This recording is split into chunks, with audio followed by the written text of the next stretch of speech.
कृष्णाय नमः, श्री गोपीजन वल्लभाय नमः, श्रीमदाचार्य चरण कमलेभ्यो नमः, श्री गोसाई जी परम दयालवे नमः, श्री गुरु चरण कमलेभ्यो नमः।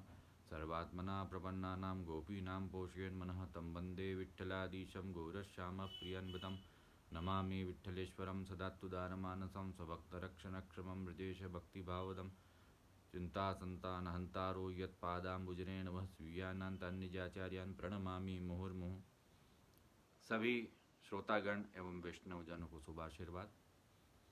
आज हम वैष्णव नियम के सत्संग के अंतर्गत एकादशी के महात्म्य को समझेंगे और पुष्टि भक्ति मार्ग में उसके महत्व को जानेंगे। प्रिय वैष्णवों, जैसा कि स्पष्ट है, एकादशी और 4 जयंती मिलकर विष्णु पंचक कहलाते हैं। प्रत्येक वैष्णव संप्रदाय में जो दीक्षित है, ऐसे वैष्णव को एकादशी रखनी चाहिए, उपवास रखना चाहिए, उसके नियम को हमको अनुसरण करना चाहिए। एवं विष्णु पंचक 4 जयंती, कृष्ण जन्माष्टमी, रामनवमी, वामन द्वादशी एवं नरसिंह जयंती, इनका व्रत उपवास ये करना चाहिए। एकादशी के माध्यम से हमारी जो एकादश इंद्रियां हैं वो पवित्र होती हैं, वे शुद्ध होती हैं एवं भगवान के प्रति अग्रसर होती हैं। एकादश इंद्रियों में 5 कर्मेंद्रियां, 5 ज्ञानेंद्रियां और 1 मन है। 5 कर्मेंद्रियां में हमारे पाँव, हाथ, उपस्थ, गुदा और मुख है। 5 ज्ञानेंद्रियों में आँख, नाक, कान, जीवान और त्वचा ये है, और इनका राजा मन। ऐसा मिलाकर एकादश इंद्रियां हमारी होती हैं। तो इन एकादश इंद्रियों को वश में रखना, संयम में रखना, इंद्रियाश्व विनिग्रह सर्वथा न त्यजेत त्रयम्, जो श्रीमद् वल्लभाचार्य महाप्रभु ने आज्ञा करी है। एवं खुद के तत्वार्थ दीप निबंध में भी आपने एकादशी का महात्म्य स्पष्ट किया है। तो उपवास, इसका मतलब भी ये होता है कि उप मतलब समीप, वास मतलब रहना, भगवान के समीप रहना। तो एकादशी के दिन हम ज़्यादा से ज़्यादा भगवत धर्म करते हैं, इसलिए भगवान के समीप हमारे अंतःकरण को, स्वयं को हम रखते हैं।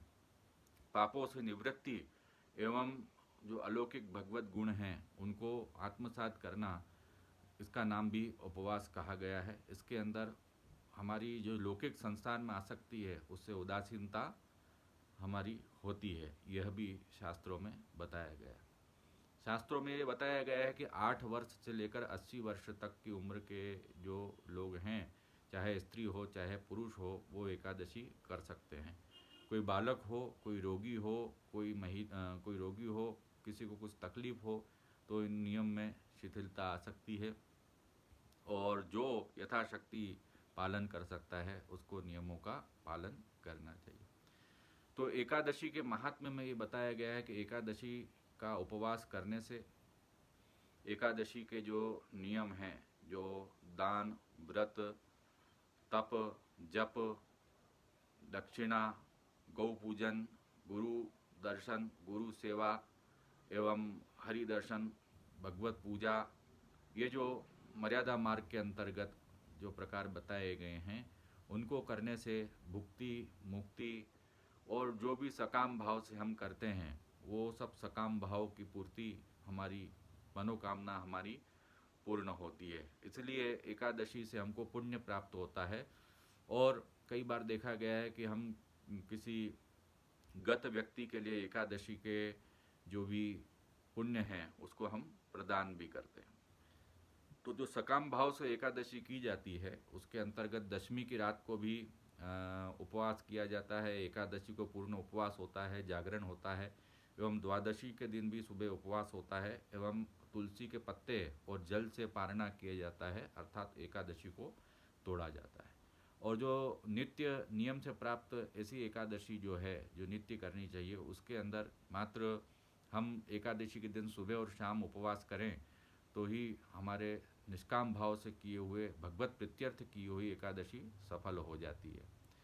तो कई लोग जो ये करते हैं कि द्वादशी की रात को खूब खा लेते हैं और एकादशमी की रात को खूब खा लेते हैं, या द्वादशी के दिन खूब खा लेते हैं, ऐसा न करके फलाहार जो नित्य नियम का है वो एकादशी को लें, दशमी को भी जो नियम का लेते हैं वही लें, और जो 12 की सुबह है वह भी जो नियम का लेते हैं वही हमको ग्रहण करना चाहिए, न बहुत अधिक न बहुत अल्प मात्रा में, जितना हम लेते हैं यथाशक्ति वही करना चाहिए। तो एकादशी का पुष्टि भक्ति मार्ग में महात्म्य ये है। एक प्रसंग है, श्रीमद् वल्लभाचार्य महाप्रभु जब जगन्नाथपुरी पधारे तो जगन्नाथपुरी में ठाकुर जी की सखड़ी का अत्यंत महत्व है। तो आप वहाँ विराज रहे थे, तब एक वहाँ के जो पंडे ने लाके आपके हाथ में एकादशी के दिन सखड़ी पधरा दी। तो अब तो धर्म संकट उपस्थित हो गया कि कैसे एकादशी के दिन सखड़ी ग्रहण करें और सखड़ी का अपमान भी नहीं करना है। तो ऐसे में फिर आप जी ने सत्संग प्रारंभ किया।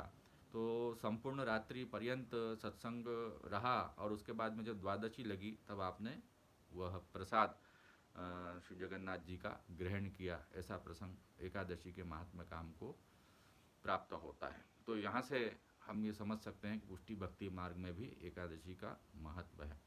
तो एकादशी करने से आध्यात्मिक शुद्धि होती है और पापों की जो भी है वह निवृत्ति होती है, हमारे पुण्य की प्राप्ति होती है। पुष्टि भक्ति मार्गी वैष्णव को निष्काम भाव से एकादशी करनी चाहिए। ये भाव रखना चाहिए कि हमारा एकादश इंद्रियों की शुद्धि होगी, जिससे और मन ठाकुर जी के पास में रहेगा। तो भगवत धर्म का अधिक से अधिक उस दिन हमको नियम रखना चाहिए। वह भगवत धर्म क्या क्या है?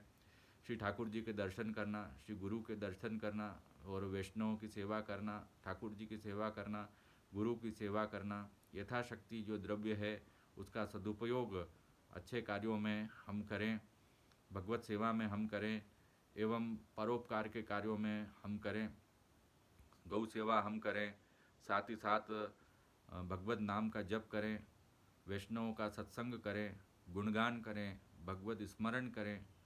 इस प्रकार संपूर्ण एकादशी के दिन हमको श्री प्रभु के पास में उपवास जिसको कहा जाता है वो करना चाहिए। भगवत धर्म का नियम पालन करना चाहिए, संयम से रहना चाहिए, इंद्रियों का निग्रह जो बताया गया है वह करना चाहिए। और जो नशा है, जो मद्यपान है और दूसरों को कष्ट देना है और भी कोई बुरी कर्म जो हम करते हैं उन सब से दूर रहना है, सत्कर्मों में हमको प्रवृत्त होना है।